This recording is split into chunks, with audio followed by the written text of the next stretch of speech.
बिस्मिल्लाहिर्रहमानिर्रहीम।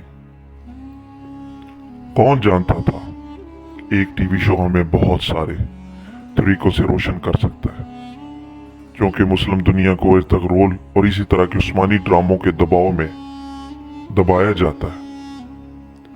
इसकी अहम बात यह है कि हम इस हकीकत को पर्दा उठाएं कि तारीखी हकीकत क्या है और तफरीह मकासद क्या है, अगर हम वाकई उस्मानी दौर की तारीख से फायदा उठाना चाहते हैं। मैं भी इर्तक रोल और इस तरह के शोज देखना पसंद करता हूँ,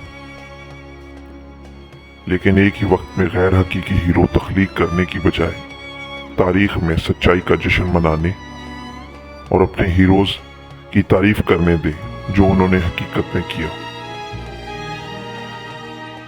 इर्तगरल उस्मान का बाप है।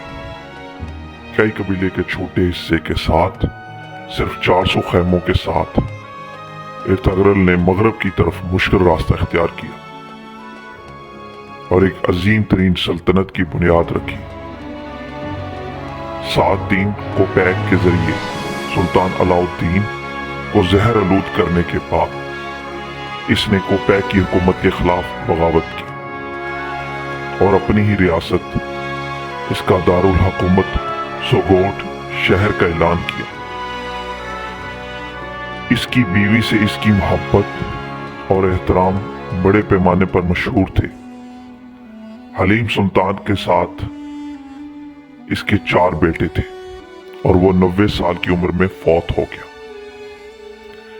इसकी जिंदगी के आखिरी 10 साल इसके कबीले में खामोशी से गुजरा, जब बुढ़ापे की वजह से इसने अपनी तमाम तर जिम्मेदारियां अपने छोटे बेटे उस्मान को मुंतकिल कर दी थी। उस्मान को सल्तनत उस्मानिया का बाप कहा जाता है। जब इसकी सल्तनत से उस्मानी सरजमीन की तोसी का आगाज हुआ, तारीख की किताबों में आप अक्सर उस्मानी असूल को उस्मानी खानदान के नाम से मौसूम करते देखेंगे। उस्मान बहुत देर से अपने वालिदैन के पास आया। वो देर से इर्तगरल और हलीम की जिंदगी में पैदा हुआ था। जब उस्मान की पैदाइश हुई 1258, इर्तगरल की उम्र 67 बरस के करीब थी और चूंकि हलीम भी बड़ी उम्र में थी, जब आमतौर पर खवातीन अपने बच्चे नहीं ले सकती थीं, तो वो खुदा की तरफ से भेजा गया एक मोजज़ा समझा जाता था। मौरखीन उस्मानी की जिंदगी के दौरान उस्मानी तारीख में एक ब्लैक होल पर गौर करते हैं, क्योंकि इनके इंतकाल के 100 साल बाद इनके बारे में लिखा हुआ इंकशाफ हुआ था। इसकी जिंदगी का एक तारीखी सबूत उस्मान के जरिया नकल किए गए सिक्के हैं, जो इर्तगरल को अपने वालिद के नाम से शनाख्त करते हैं। लेकिन इससे आगे लोक दास्तानों के अलावा इनके बारे में ज्यादा नहीं जाना जाता। हम जानते हैं कि इन्हें 1280 में सोगोट में दफन किया गया था।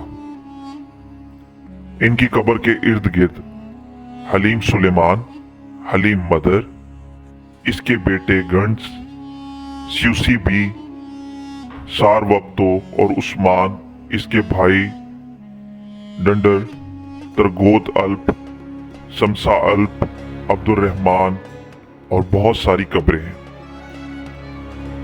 इसके अल्पस के दीगर अफराद जो इर्तगरल बी के साथ सोगट पहुंचे, वो जो वहां दफन नहीं हुए थे, रास्ते में ही दम तोड़ गए।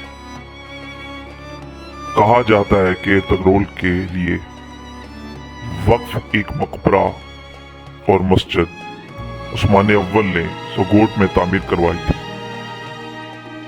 लेकिन कई तामीर नौ के सबब इन इमारतों की तश्कील के बारे में कुछ नहीं कहा जा सकता। मौजूदा मकबरा 19वीं सदी के आखिर में सुल्तान अब्दुल हमीद दोम ने तामीर किया था। कस्बा सुगोड इब्तदाई उस्मानिया की याद में सालाना त्यौहार मनाता है। अर्तगरल का मिज़ार। सोगत के इलाके जिसके बारे में कहा जाता है कि ये अर्तगरल को सल्जूक सुल्तान से मिला था। अर्तगरल के नाम से की एक छोटी सी मस्जिद और एक मज़ार जिसके बारे में कहा जाता है कि अर्तगरल के बेटे ने इसके लिए बनाई और फिर जिसमें उस्मान के बेटे अरहान ने इजाफा किया। और आखिर में आपको ये बताना चाहूंगा कि अर्तगरल गाजी के नाम से एक तुर्क ड्रामा पाकिस्तानी टेलीविजन पर उर्दू जुबान में नशर किया जा रहा है, लेकिन उर्दू जुबान में डबंग से कबल ये ड्रामा पाकिस्तान में इस हद तक मकबूल है कि इसके मद्दाहों में वज़ीर आज़म इमरान खान को भी गिना जाता है, जो इसमें दिखाई गई इस्लामी तहजीब की तारीफ कर चुके हैं।